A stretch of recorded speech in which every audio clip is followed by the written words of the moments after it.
Well, even though Father's Day is not tomorrow, we are going to be, having a special day in honor of fathers. And I think it behooves us to really think about this, as we, of course, had a Mother's Day as well.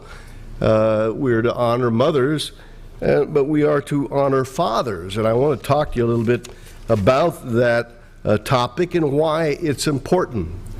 Why it's very important. There was an article I cut out of the Contra Costa Times a number of years ago. In fact, it was 2009. And it was an article by a Tom Purcell of the Pittsburgh Tribune. Apparently he writes for them. I don't know if he still does or not, but the title of it might give you kind of an idea of what he's going to talk about. It says, fathers must rediscover their backbones and end the buffoonish era. So I think it really says it all, doesn't it? But this article goes this way. He said, Father's Day is upon us.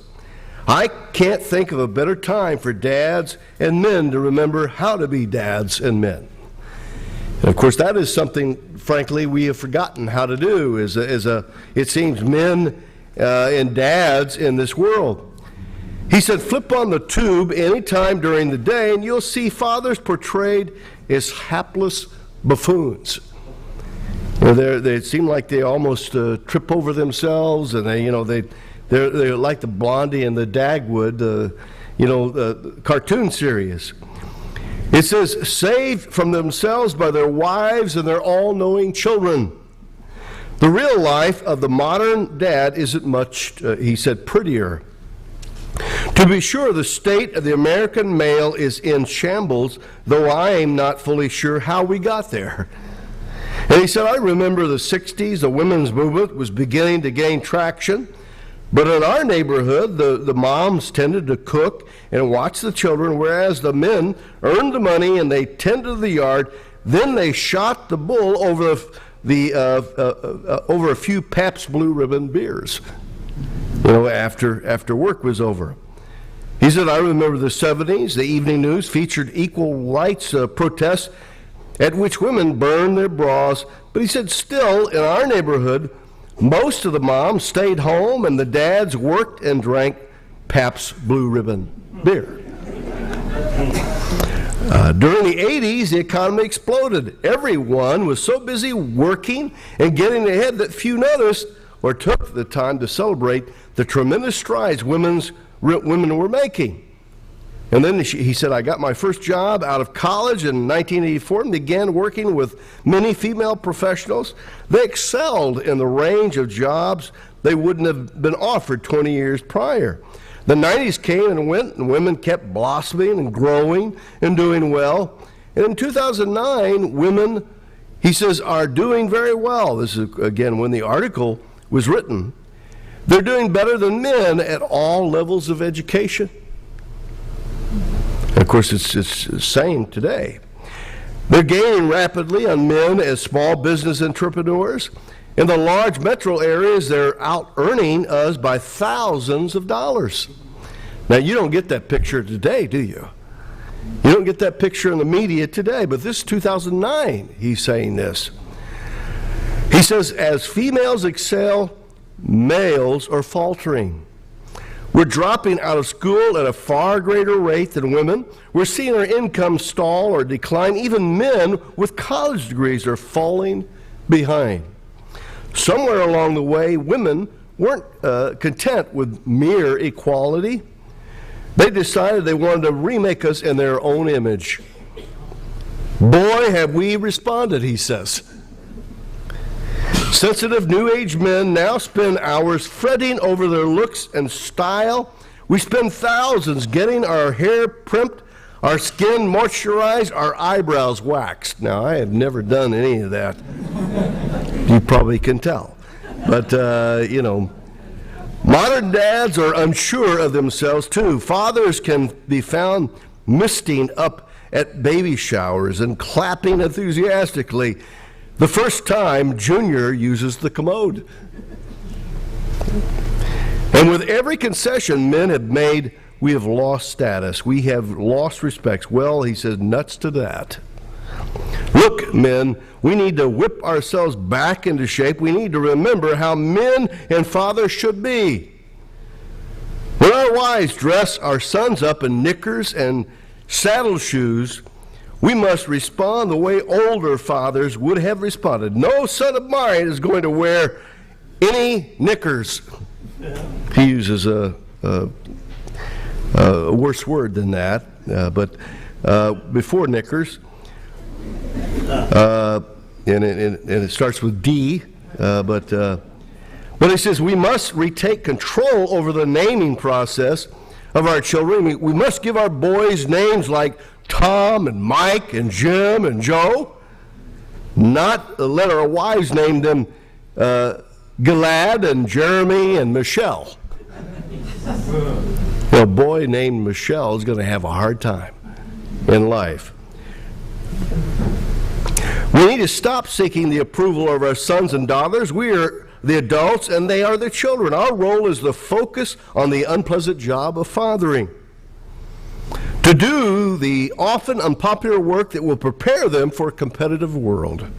We must regain our backbone. We must earn respect, being good husbands and fathers, and we must demand that we be respected. There's nothing wrong with being more attentive to our children than the fathers of old were. There's nothing wrong with changing the diapers and have long conversations and showing emotion. But somewhere along the way, we've tossed the baby out with the bathwash. We've let ourselves become wimps and buffoons, and that isn't good for our wives or our kids or ourselves. It's up to us now. We must restore some needed balance and equilibrium to the American family. If we do, fathers, after a long, productive day of fathering, we'll be able to enjoy an occasional Pabst Blue Ribbon on the back porch. If we don't, it's just a matter of time before modern dads are forced to wear knickers and saddle shoes as well. So, here's again a man who is very passionate about what he's saying here, but there's a lot of truth in this, a lot of truth in what he's saying. Fathers, of course, do not have the respect and the honor in the family, and that's greatly diminished, over the years, and it seems like it's getting worse and worse. It seems like men don't know how to act anymore. They really don't know how to act. Young men don't know how to be men. It's getting, in fact, more difficult to find a role model who is the father type figure, an Abraham type figure, who frankly commanded the respect of his children. But so the nation has a special day of Father's Day, which honors fathers, and even as this writer here, Tom Purcell, pointed out, a man is often in media pictured in less than honorable ways. And it has, of course, been that way for quite some time, probably even before Blondie and Dagwood type cartoons began to appear. Would it be stretching the point, brethren, too much to say that the fate of the world hinges on how you and I treat fathers on our Father's Day? Is it stretching the point too much? I don't think so. I think honoring our fathers, brethren, has a very grave importance in the world. Now, you may not have thought of it the way we're going to express it today, but I think it's the truth. It's a truth that has not been understood. Now, what you and I think, brethren, and do on Father's Day means a lot. It means a great deal to God the Father and Jesus Christ. And not only what we do on that day, but what we do on all days with regard to our dads and with regards to our fathers. It's a concept that's important to this generation, in fact. You young people need to get this important message today. It's an important message, in fact, for all peoples upon the earth. And I think the fate of the earth, believe it or not, hinges on this very important concept of how important fathers are. You know, my father died it's been 23 years ago. And I think about him nearly every day.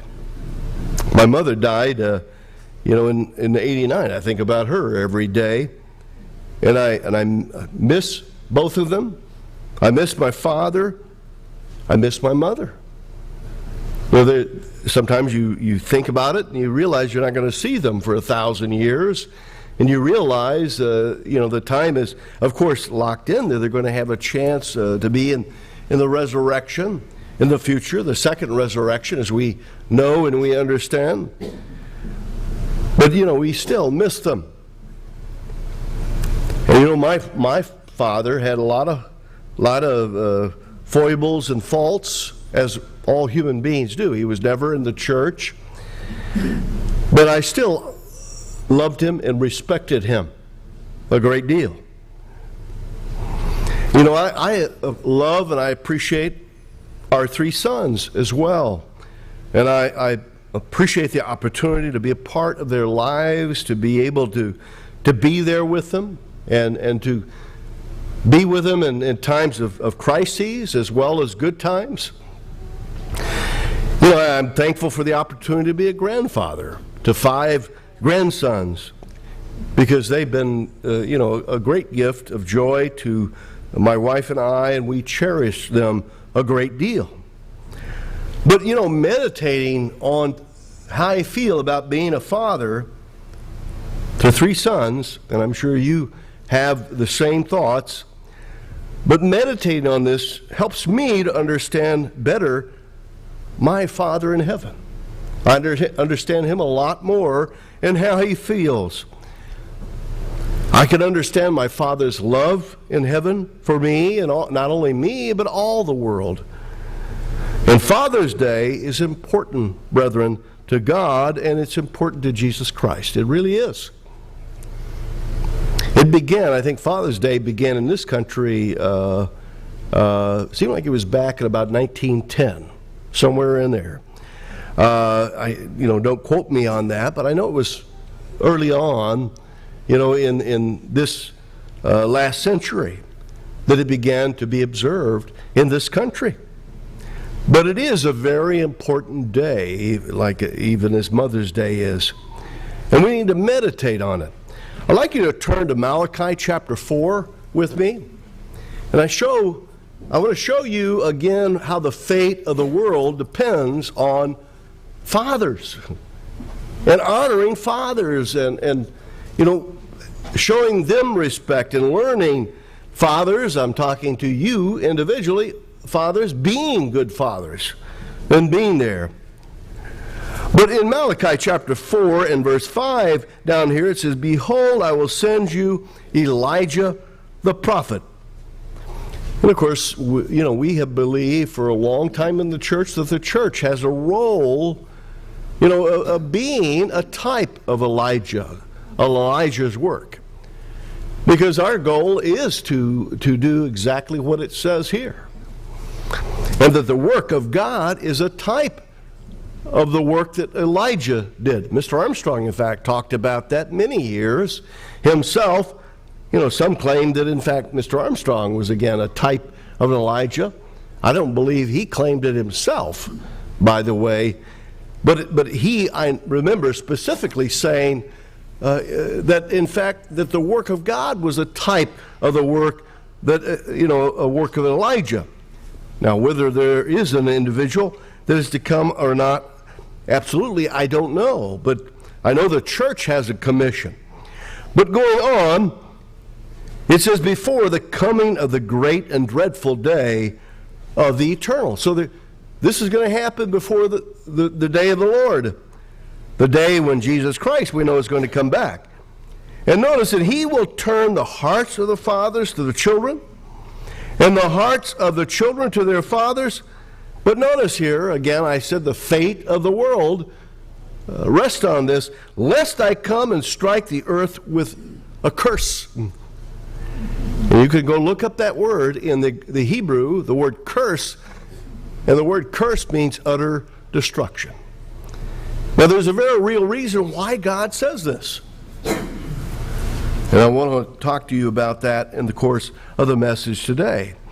But before Jesus Christ returns, and before the kingdom of God is set up upon this earth, this prophecy must happen. It has to happen.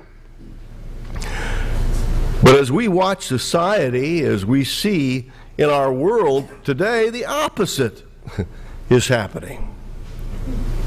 And unfortunately, even in God's church, we have the opposite happening with some people in the church, even. So it is a puzzle, isn't it? How this is going to come to pass. How it's going to be fulfilled. But, brethren, in order for the future to continue, it must be fulfilled. Absolutely must be fulfilled. Now, again, while mothers are very important, and I do not want to diminish this, but it apparently hinges on the fathers.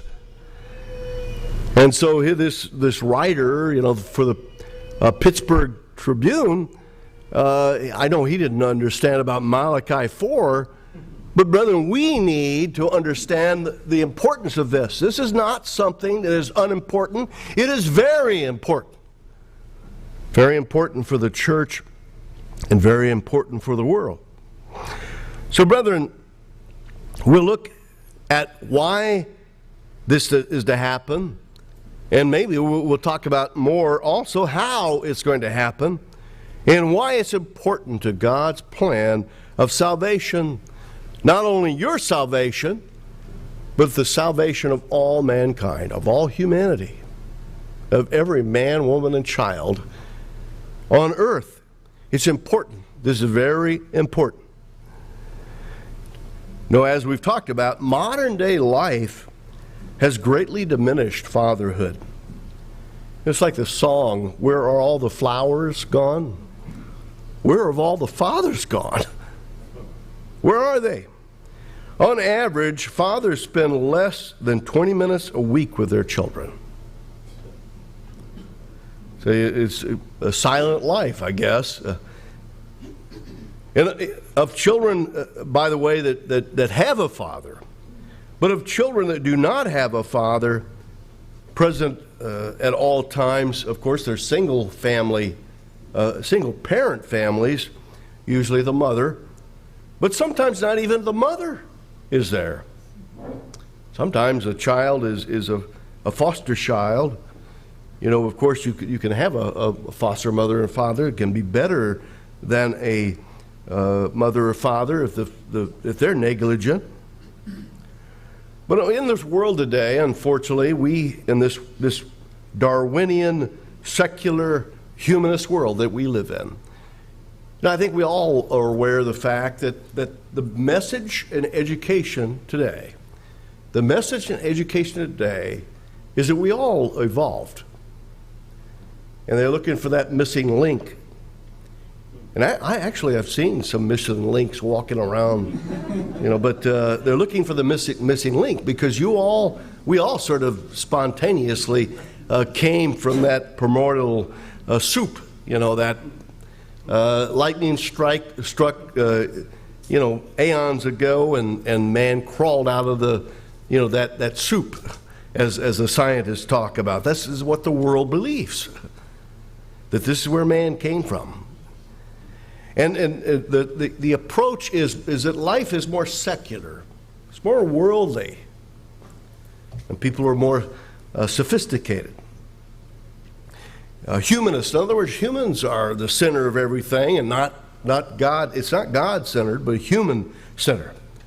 And this world is going in that direction. Everything is in fact, if you see it in the news, brethren, everything is geared to that. If you look at any decision is made, God is not in the picture. Frankly, God is not in the picture. And that's the direction the world is going in right now. That's the direction the United States is going in right now, and Britain and all the major countries of the West and countries, of course, more and more.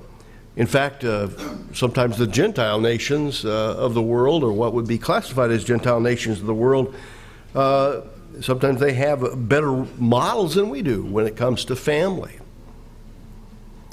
So, because man is going in this humanist, secular, Darwinian direction, there's all kinds of definitions for families anymore. You know, in some families, it's been determined that the father is unnecessary, and he's been sort of made superfluous by the contention that a woman can raise a child on her own. You can raise a child with two moms, because you don't need a man. And a lot of women have that concept these days. That, in fact, more and more are having that concept. Don't need a man to raise a child. Another family model is the concept of the old father. In fact, that Purcell was writing about the old father.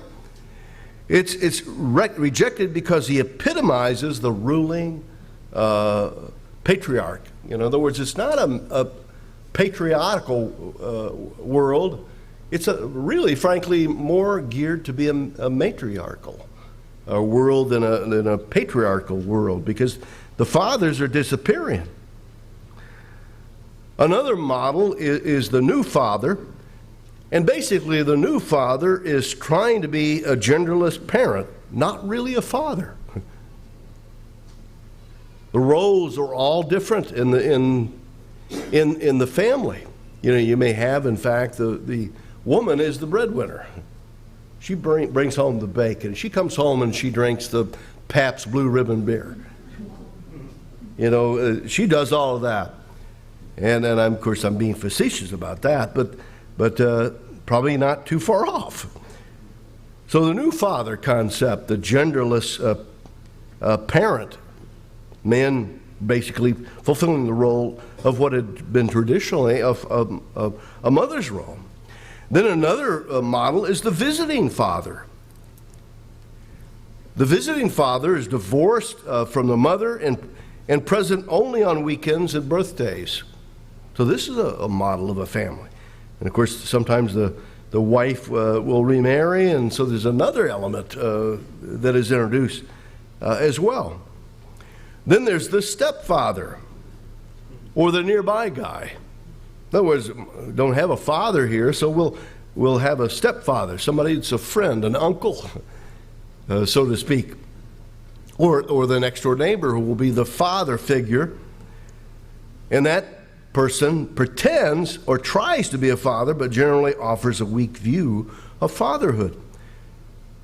And of course, then there's the deadbeat father or dad. He rejects the social, moral, and financial responsibility for his children.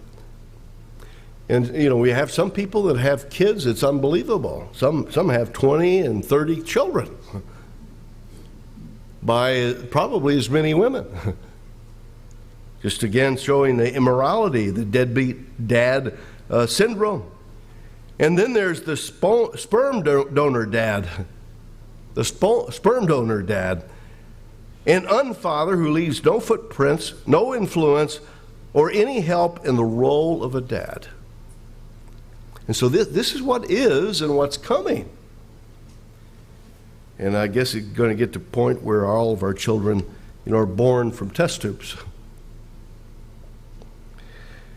And I think in Britain they're working on another concept, which is far out, men having babies.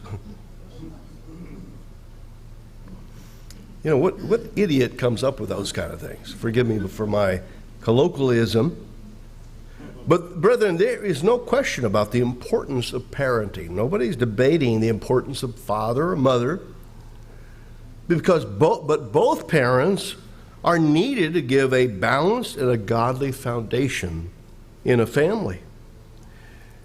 And there's been at times a resurgence of certain groups to try to motivate a dependable, responsible father, but it seems like it's ephemeral and short-lived. You may remember a number of years ago, I don't hear anything about it anymore, called Promise Keepers. Remember they were had Promise Keepers, and they were getting all these men together, and they were talking about fatherhood and being more responsible, more dependable, and being there for the children, but it sort of faded from the scene. You don't hear anything about that anymore. Now maybe it's still out there, but I haven't heard about it in many years. But movies and television, the media continues unabated, eating away at the role of men and fathers and sending the message, life is better without a father. Life is better without a dad. Isn't the message that you're hearing? The dad's sort of in the way. You know, from a book called Fatherless America, David Blankenhorn writes this. He says that fatherhood has been separated from masculinity. You ever heard that word anymore, masculinity? You just don't hear it very much, do you? They don't talk about masculinity very much anymore. So that being a man has nothing to do with being a father. He goes on to say, instead, being a man is identified with violence, materialism, and predatory sexual behavior. It's like, look at the society, brethren, right now. What's going on in society? Just to interject a thought as to how things are going. Right now, it'd be hard to be a policeman, wouldn't it? I mean, I wouldn't touch that with a 100-foot pole. And because basically, I've heard it said a number of times on the radio talk shows that talk about it, that it's open season on policemen to criticize policemen. Now, of course, there are things that are done wrong by authorities such as the police. But is it just a matter of those that are doing something wrong, or are we talking about authority here? Are we talking about power on the part of the police to enforce the laws of the land? And what is happening in this country right now, brethren, I think actually speaks to a much greater thing that is happening overall for the future. So keep your eye on that. You know, there's a reason for this. Some of these things I think have been trumped up. I think they've shipped in people to stir up more and more protest against policemen. My personal opinion is I think what we're going to find is that the police eventually will be under the TSA. And you know what that will mean? Basically, a secular American force directed from basically Washington. Now, we know the government really always does things better than anybody else can do them, you know. Of course, TSA, what did they were doing some things with TSA recently, trying to evaluate how effective they were, and they didn't find they were very effective in fact, detecting weapons that were going through checkpoints. So I don't know that America would be any safer under that auspices. So anyway, the idea, again, that's being fostered basically is that being a man, being masculine means that you're going to be predatory sexual, predatory sexual behavior. And father is often pictured as a brute who inhibits the freedom of the family, the freedom of the children, and the rights of the wife. Blankenhorn goes on to say that, quote, the USA is becoming an increasingly fatherless society, and hence his title, Fatherless America. A generation ago, an American child could reasonably expect to grow up with his or her father. today an American child can reasonably expect not to. See how the world has changed a great deal. He says fatherlessness is the engine driving our most urgent social problems, from crime to adolescent pregnancy to domestic violence. Fatherlessness, he says, is the greatest predictor of criminal activity. Teen pregnancy, school dropout, joblessness, drug addiction, and suicide. You know, when we come down Broadway into Oakland, there's a sign up, by the way, that has a picture, it looks like, of a teen. On the one side, it has, I think it has the word prison. Have some of you seen this sign I'm talking about? And above it, I think it had $61,000. Okay. Then it had, I think, high school, and I believe it said 9,100. And below it, the organization is dealing with it is, I forget, I think it's called dothemath.org or .com. So they're wanting us to compare how much it takes to send a child to prison as opposed to, you know, them being educated. And you see, if it was just a matter of money, then the problem would, I'm sure, have been actually solved a long time ago. We missed the most important thing, and that is it's the family breakdown. It's the breakdown of the family. You know, it's not a matter of money. If father was in the home, he was there, and he was doing his job the way he's supposed to as a father, you know, you wouldn't have to do the math.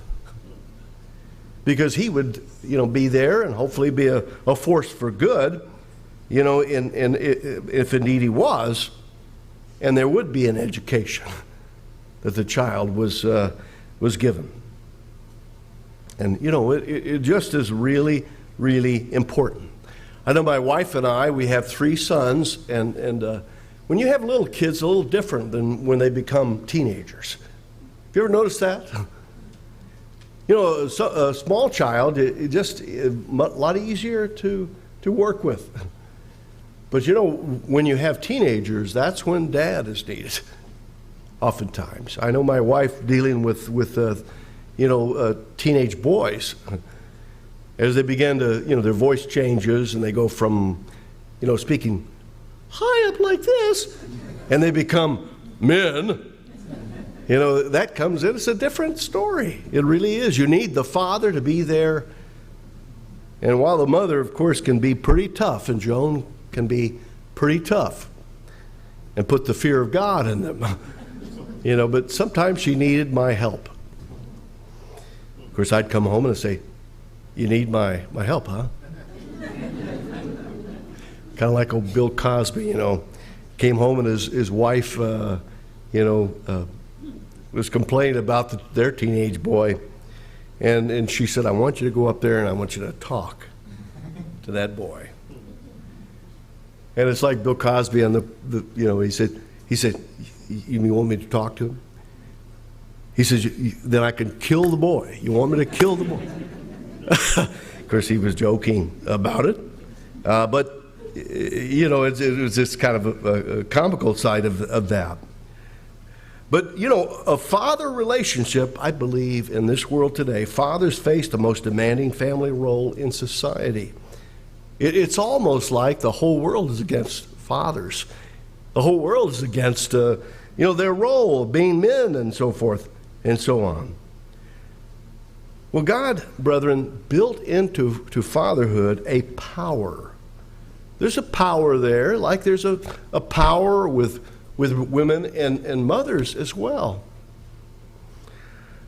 But God built into fatherhood a power that we need to consciously, intentionally, and purposely utilize for the building of a godly heritage and better families. The fathers need to take up the gauntlet, take the responsibility, to take the challenge and use the power in the right way. You know, one principal danger, brethren, to fathers is that they don't have the sense of duty. They don't have the sense of how important their role is. They don't have the sense of power that they have and the responsibility. And of course, as I mentioned, in society, the lack of support that they had, they could count on in the past. You know, Dr. James Dobson, who has actually a program called Focus on the Family, wrote, "Our very survival as a people." Now again, this is a secular minister as well. "Our very survival as a people will depend on the presence or absence of masculine leadership in millions of homes," he says. Our survival depends on that. You know, what have we always said in the church, by the way, about the nation? You know, as goes the family, so goes the nation. What happens in the family impacts the nation.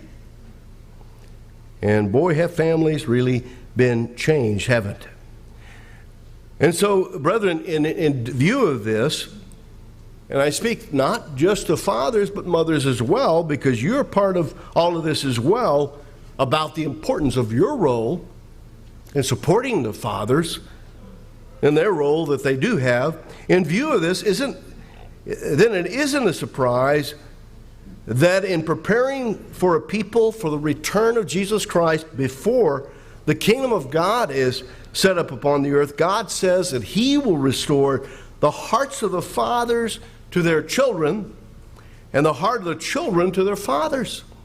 It has to be. It has to be for in fact, human life to survive, to go on.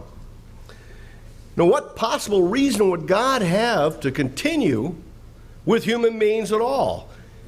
You think God's going to accept a Darwinian, humanist, human-centered, secular society void of God for the future, where He's completely out of the picture? Why did God create human beings to begin with? Because He wanted a family. That is why. And so if that can't happen, you can understand why it says before the coming of Jesus Christ to set up His kingdom, that He's going to restore the hearts of the fathers to the children and the heart of the children to their fathers. See, it begins with fathers loving their children, caring for their children, spending time with their children, and being able to give direction to their children. And God wants us again to have that approach. Now, there are things we need to remember about father power, the power that the father has. Because, brethren, it has generational consequences. You think about all of these children that some men are having, because of their wayward lifestyle, that they have where they feel no responsibility at all. Think about all of those children that are going to come from that union between two people where there is no love, it's just a matter of sex. And this world, again, is very sex-oriented. So things to remember about father power is it has generational consequences. It's like any power that one is given, it has to be used wisely. And what we do as fathers, brethren, does not end with us. Oh, that it was so, but it doesn't work that way. Life is not that way, but it extends from us and sets things in motion for the future. You want to know, brethren, where the future is? The future is sitting right there in that chair where you are right now. That's where the future is. It's always been there. And it's been there for every generation, because other generations actually emanate from one generation or another. Consider, brethren, as parents, we're like transmitters. We're transmitting. If you have a radio and there's a radio signal coming out that's being transmitted, you tune in, don't you? The nice thing about a radio is you can always turn it off. But think about this. We're transmitters and our children are open receivers. You can't close them up, can't turn the knob off, but the children are receiving everything we're saying. And to them, brethren, you are a prophet. You are a prophet. To them, you're an apostle. You're a truth bearer to them. What you say is truth to them. What you do, in fact, and what you say, brethren, is what is right or wrong. You see? What you say, what you do is right or it's wrong. And they're picking up on it. They're hearing it. They're receiving it. And unless there are those with intact families, brethren, obeying God, let me say, there will not be a future. There's no reason, again, to perpetuate generations that have no means of perpetuating the right principles, the right goals from one generation to another. There's no reason to have a millennium, for that matter. However, God, brethren, has called those who do, frankly, wish to obey Him. Albeit sometimes, even when we have that desire, we make mistakes. Our children understand that. They realize that fathers and mothers are not perfect, that they make mistakes, that they make errors in their lives. But there is, brethren, a chosen generation the Bible talks about that is teaching, a people that are teaching God's truth. Now, not always picked up on by our children. But you look through, in fact, at the examples of the Bible. Adam started out with with Cain and Abel did okay. Cain did not. You go up to the time of Abraham. Abraham had Ishmael, and he had Isaac. Isaac did okay. Ishmael did not. Abraham said, there was a heart in him, basically. I wish that Ishmael would obey God. But apparently that did not happen. You come to the time of Isaac. Jacob was okay, and Esau was not. Jacob chose God's way. So brethren, God knows we make mistakes, and nobody is perfect. Nobody is perfect. And of course, even Jesus Christ may remember, that certainly Jesus had, 12 apostles, and Judas, of course, it was prophesied that it would occur. It was a part, again, of a prophecy, but nonetheless, In other words, it's not everybody, because a lot of what people do with what you tell them depends a great deal on that individual. But it doesn't depend entirely upon them. So, brethren, again, realize here, consider that as a father, as a mother, you're a transmitter and your children are open receiver, and you can impact them in very, very positive ways. I remember, in fact, Mr. Armstrong one time talking about how that when Satan deceived a third of the angels, it was God's influence that caused 2/3 of the angels to remain loyal. You see, God influenced the angels, and every father and mother should influence their children, of course, in a very positive way. And God has called those in this time who do want to obey, and we have that responsibility to convey that to our own children. Let's go to Deuteronomy chapter 6. Deuteronomy over here in chapter 6. Deuteronomy 6 and verse 1 through 10, we'll focus on this. And it says, "Now this is the commandment, and these are the statutes and judgments which the Lord your God has commanded to teach you, that you may observe them in the land which you're crossing over to possess, Now let me explain that God was giving here a nation of Israel a clean start, wasn't he? He had brought them out of the world. He had brought them, into the wilderness, and he gave them a fresh start with a way of life. And he said, you should obey my commands. And God was a father to them.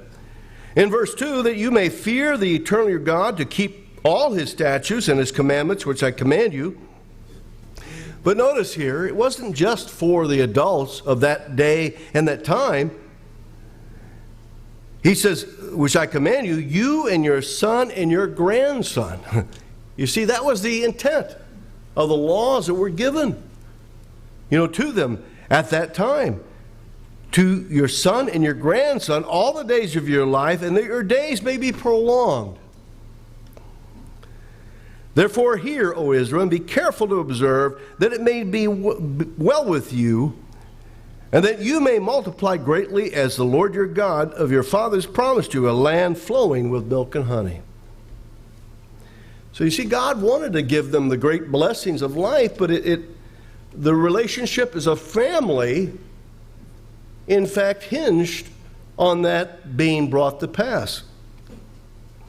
And we know this nation has enjoyed the great wealth and affluence that it has, not for our obedience, because God did promise to Abraham, after all, that he was going to bless them richly and raise, the peoples of modern day Israel up to great preeminence in the world, and he's done that. But very shortly we're going to find out that the blessings in the United States proceed from God when they begin to disappear one by one. And I don't know, maybe the drought of California is a precursor to worse things that are coming. We, of course, see this happening. And the Bible does say in some areas it would be drought, in other areas there would be floods. That's what we're seeing. And of course, there are many other things that we're told that were going to happen as well.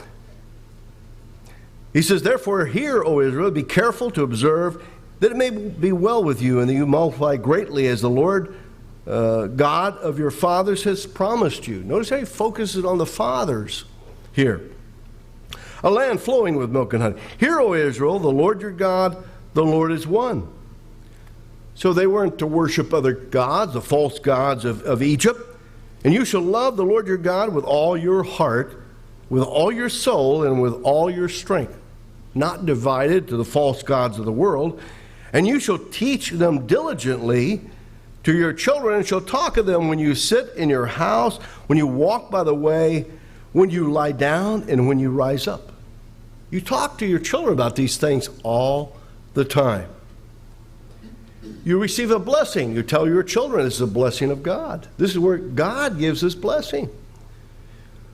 Teach them that obeying God gives blessings to us. And it says, you shall bind them as a sign in your hand, and they shall be frontless between your eyes. And you shall write them on the doorpost of your house and on your gates.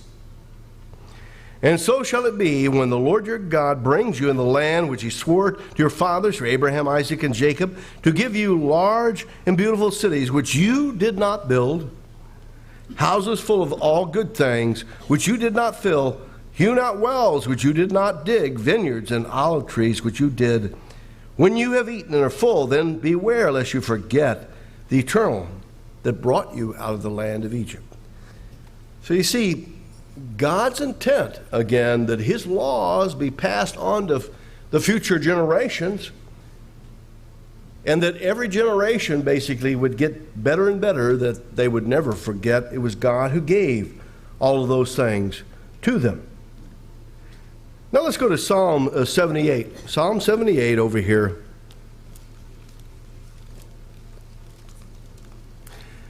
So men, mothers, all of us, it's up to us to use the father power in a godly, positive way.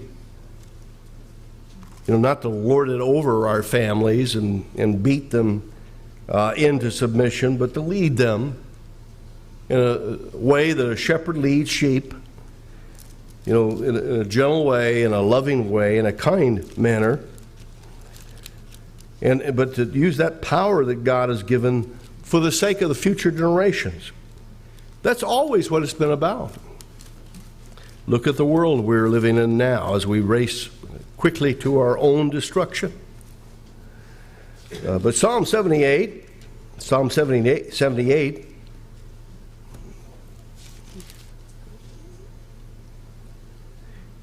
it says, "Give ear, O my people, to my law. Incline your ears to the words of my mouth, and I will open my mouth in a parable. And I'll utter dark sayings of old, which we have heard and known, and our fathers have told us. And we will not hide them from their children." See, we have a responsibility of not hiding these precious truths from children. No, I've known of a lot of parents that take the philosophy, well, this is my religion. I'm talking about in the world, this is often the case where people have this attitude, well, I have my own spiritual belief, but I want my children to choose for themselves. Now, how many of us hear that? I mean, I've heard it many times in this society.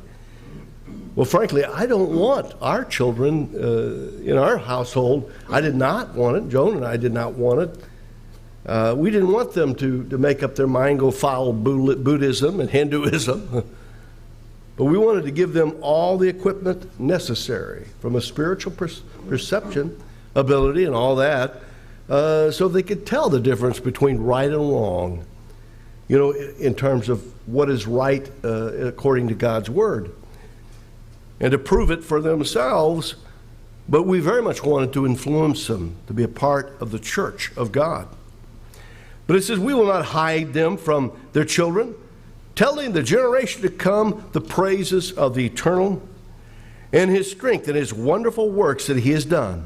Verse 5, "For he has established a testimony in Jacob and appointed a law in Israel, which he commanded our fathers, that we should make them known, they should make them known to their children, that the generation to come might know them, the children who would be born, that they may arise and declare to their own children." You see, that was the intent, brethren. To their children, one generation after another, that they may set their hope in God and not forget the works of God. And yet, look at the society, brethren, that is out here. Now, I'm reminded of what God said regarding Abraham. When the angels were going to go into Sodom and Gomorrah and destroy it. And God said, well, we can't hold this back from Abraham. Because as in Genesis 18, verse 19, God says, because I know Abraham, he will command his children. He will command his children. And it goes on to say that I might be able to fulfill all the things I've said about Abraham. But you see his doing that, commanding his children, and God blessing Abraham to the full extent he intended to do, hinged on his role as a father. So, brethren, how about us? How about our children? I think about our children, about what their future will be, and whether or not they'll be able to be a part of that great kingdom that's coming ahead of us. To not have to live in the miserable existence sometimes that we live in this world. I've traveled to Zambia, and you all know that. I've seen, young kids with gleam in their eye. When you talk about some of the things of the future, of what the future is going to bring, and show them what's possible for this life as well. But the question is, brethren, do we follow faithful Abraham? Because Abraham taught Isaac, and Isaac passed it on to Jacob, and Jacob passed it on to Joseph and others of his sons. That was passed on. And so it was a generational thing. And fatherhood is a generational thing. And remember, unless the fathers, their hearts are turned to the children, God says, and the children of the fathers, I'm going to smite the earth with utter destruction. And unless there's a people of God upon the earth that are doing that, brethren, that is what God says he's going to do. And one thing we need to realize is God means what he says. He really means it. There's a small book written by Theodore Austin Sparks. And the title of it is A Spiritual Clinic. A Spiritual Clinic. It's an old book. You can look it up on Amazon or on Wikipedia or on Google it, as they say. But in his book, The Spiritual Clinic, he gives two examples of the 1800s in New York City. He talked about two individuals. One of them was Max Jukes, and the other one was Jonathan Edwards. But Sparks says Max Jukes was a drifter and a moonshiner, but he said among his known descendants were 310 vagrants, people without homes. 440 had their lives wrecked by godless living. 130 were sent to prison. 7 were murderers. 100 were alcoholics.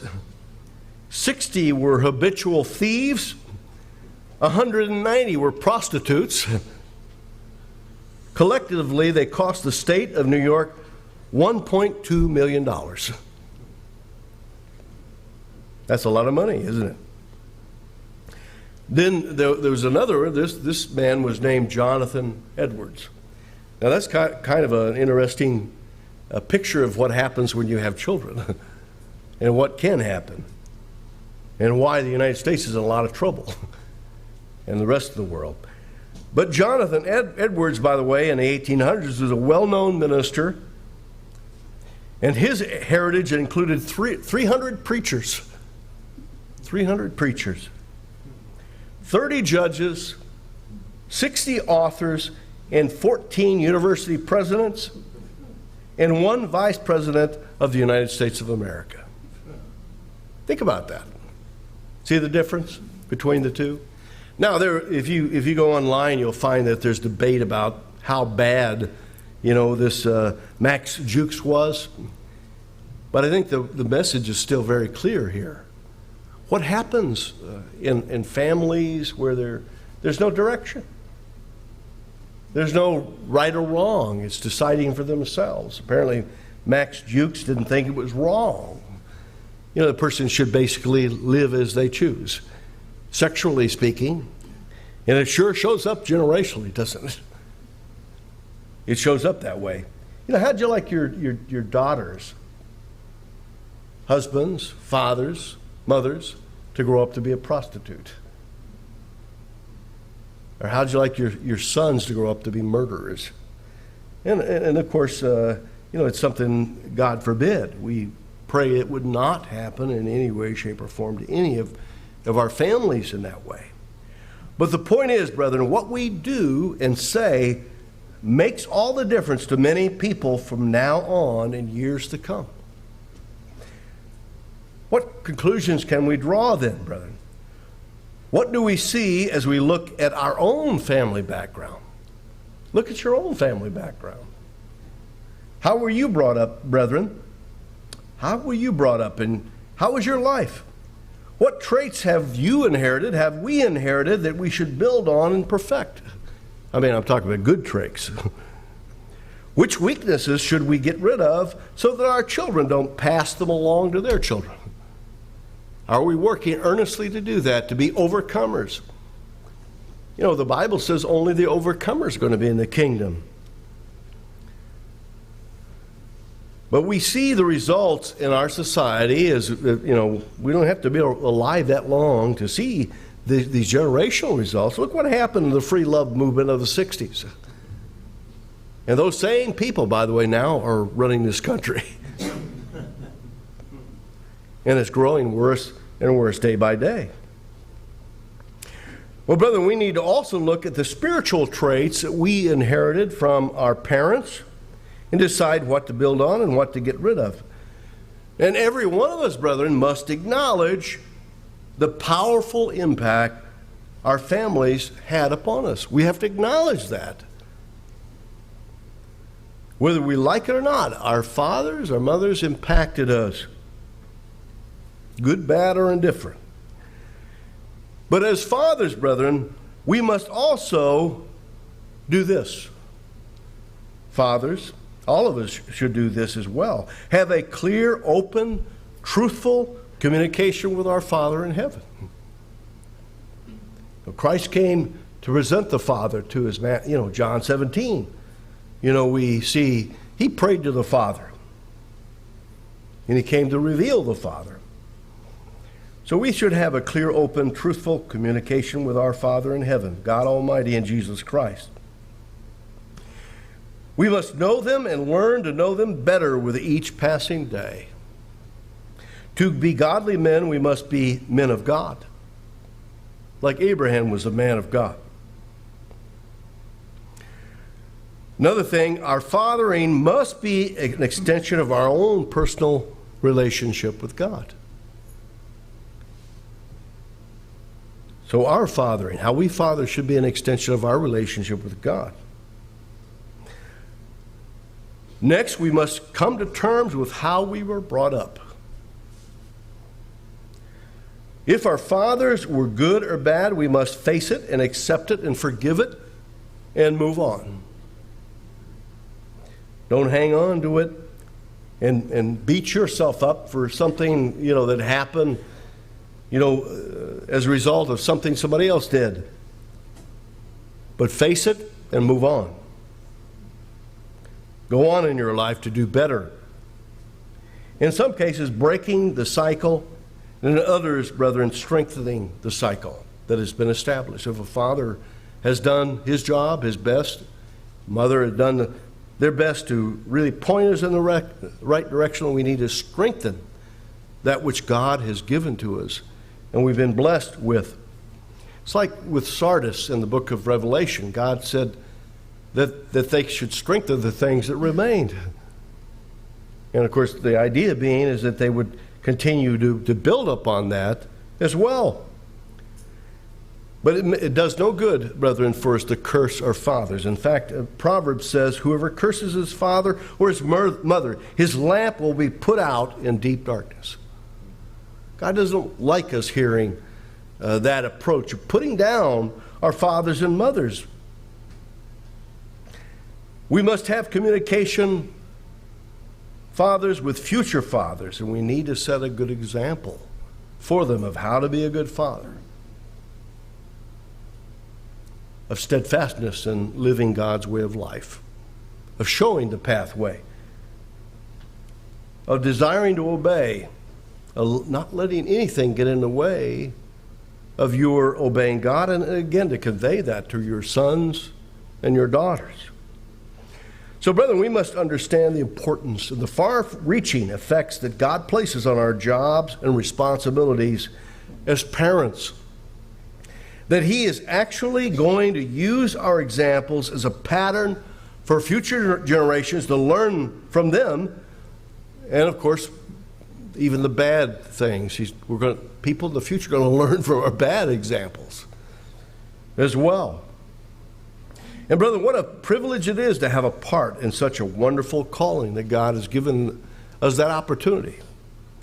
Remember, fathers have a power. They have a power. And fathering is important, just as being a mother is important. And fathering is important. And if we believe that, then, brethren, ask yourself, what am I going to do about it? And how am I going to use the power of fatherhood that I have to best help the future generations and my own children for the future? God has called upon us to do this, brethren. Let's make sure that we see the importance of this message that came from the ancient prophecy in Malachi.